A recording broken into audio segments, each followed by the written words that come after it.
like this guy. You've seen him on Jewish Varsity. You've seen him all over town. This guy is super duper funny. You're gonna love him. His name's Visenberg.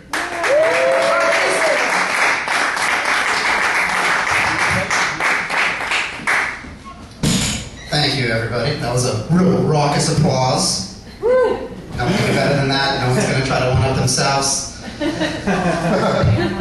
Damn. Gonna be a fun night. I think I'm the first comedian like in the history of comedy who like always shows up early to his shows. Like I was here like at 6 in the morning. Like I'm just so like ready for these shows to happen. But when you're there early, you notice the weirdest shit before your shows. Like I had a show a while back and this one guy was sitting, you know, and he's reading this book. It's called How to Gain Friends and Influence People.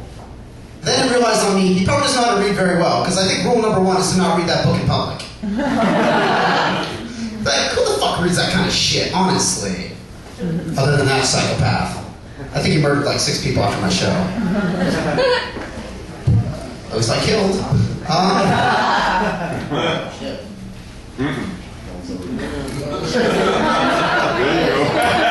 Oh, here we go. Oh my god. Friday night, yes. And I'm sober, by the way. This is like a freaking record. So I do go out, though. I do go out sometimes. I'm forced to leave my apartment, which sucks. I hate it. I love my apartment. That place is a fortress, solitude. But every time I go out, I always get hassled because I look really young. And everyone like starts peeling away like the lamination part on my ID. Like they start peeling it. They always think it's fake because I'm from Oregon. And they're like, why is it peeling like this? And they keep ripping at it for like hours on end. Why is it ripping? If I keep ripping it, how's it gonna go? I go, because you keep peeling at it, asshole. And like, by the way, if I had a fake ID, I'd go to a way better place than your shithole club. I go to some cool place. Like the Ice House Annex on a Friday night. Sorry, I have to throw in the corporate plug. I'm a fat cat, whatever you want from me. I'm not an animal. But it's like when I go to these clubs, like the thing that pisses me off the most too is these DJs nowadays. Like when I was a kid, the DJ was like a position of high esteem in my community. I'm Jewish, so we went to bar mitzvahs like every weekend, so we knew a lot of DJs. But like back in the day, it was like a cool job. Like you can go up to this guy and be like, look, I want you to remix Hey Jude with Rump Shaker. Go. And the guy would go in the back, he'd ruffle through his all CDs, and he'd do it. Now it's just some asshole with his iTunes. He's not even a disc jockey, he's just a playlist manager. Honestly, I've seen more creativity in a Monkees cover band than I've seen from a DJ. And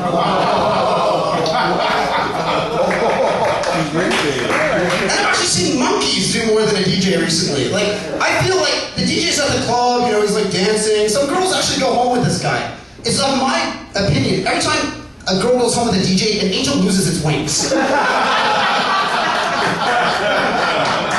Like any DJ, like, and then I was at this frat party at UCLA, and like the DJ was wearing a mask, and I was like, is he covering his fucking acne? Like, what's this? He was wearing a mask.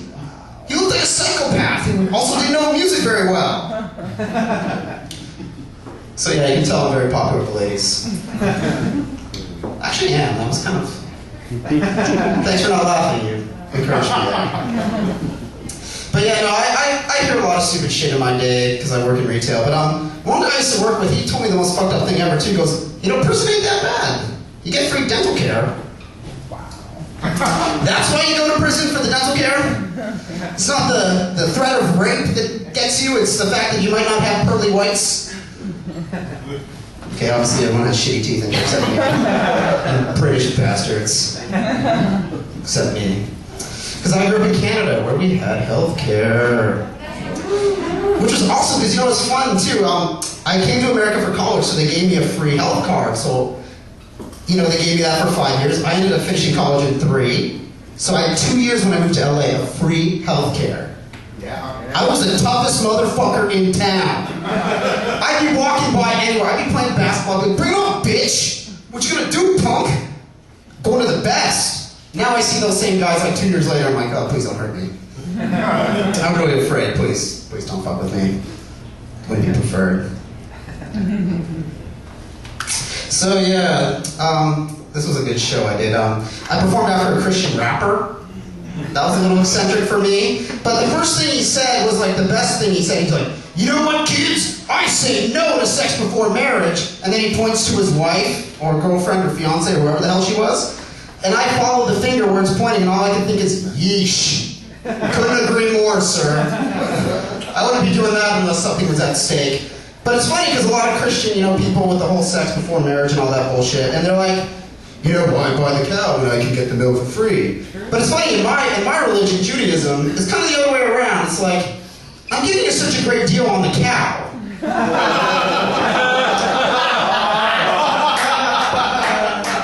only hitch is that we only have a little bit of access to the milk, okay? So let's take it easy on the milk usage.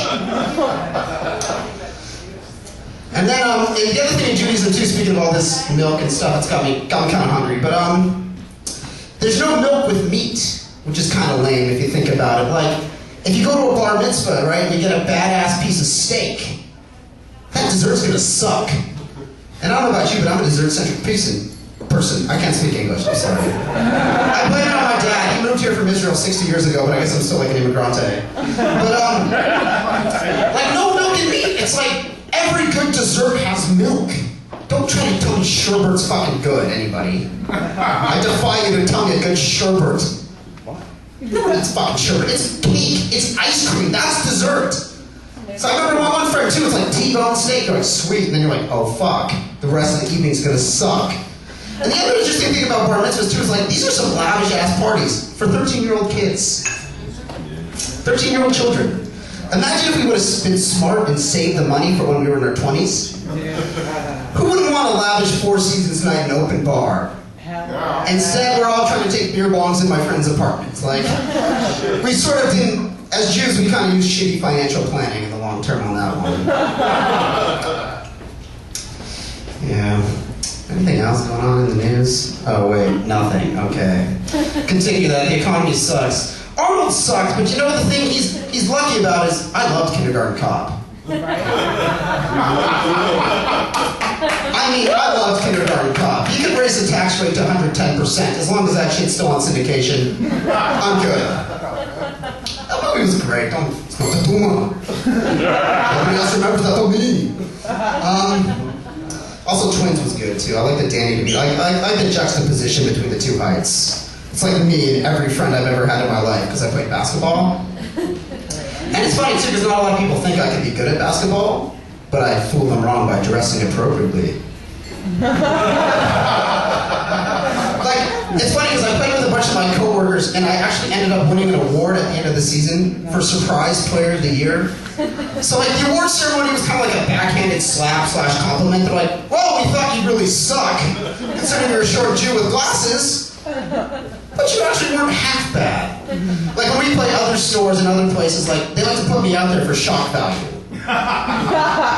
They just give me the ball, like the fact that I dribble once gets the other team going, woo, and they go, ah! Right to the bucket. But my favorite basketball player growing up was on my hometown, Portland Trail Blazers. I know you're confused, I'm Canadian and American, like I lived in Canada and Oregon. But Rasheed Wallace was a great player for one good reason. He had his first kid at the age of 13. No way. Yeah, yes way. Wikipedia, it's there. Encyclopedia too, if you're really smart, but I doubt anybody's at that intelligentsia level anymore. But yeah, when he had the kid at 13, I thought, I'm like, damn, Holly was definitely at different bar mitzvah parties than I was. Like, we were intimidated by the fast dance, let alone the having a child phase. But the funny part is, my school that I went from kindergarten all the way to senior high school, technically, based on their academic records, they would have been in the same class. Probably would have played on the same basketball team. And they would have rode the same bus. Crazy. Okay, anyone ready for summertime? Let's do one summertime a little bit here. Oh shit, these lights are goddamn bright. God. No wonder I look like a single Jesus. Okay, I'll do a Jesus joke first. Why not? I'm not I'm Jewish, I was born Jewish, but I'm not deeply religious or spiritual or anything like that. But goddamn it, I went to Chipotle the other day, and heavenly was the only word to describe it. And then I looked at the receipt, and it was actually made by Jesus. So for a couple weeks I was like, Jesus, Jesus, Jesus, and I was telling him, have you seen Jesus? And then I went to another Chipotle and Fred served me, and not the same effect. So now I just pray directly to Chipotle. So have you seen Chipotle? It is down the block with burritos for $6.50.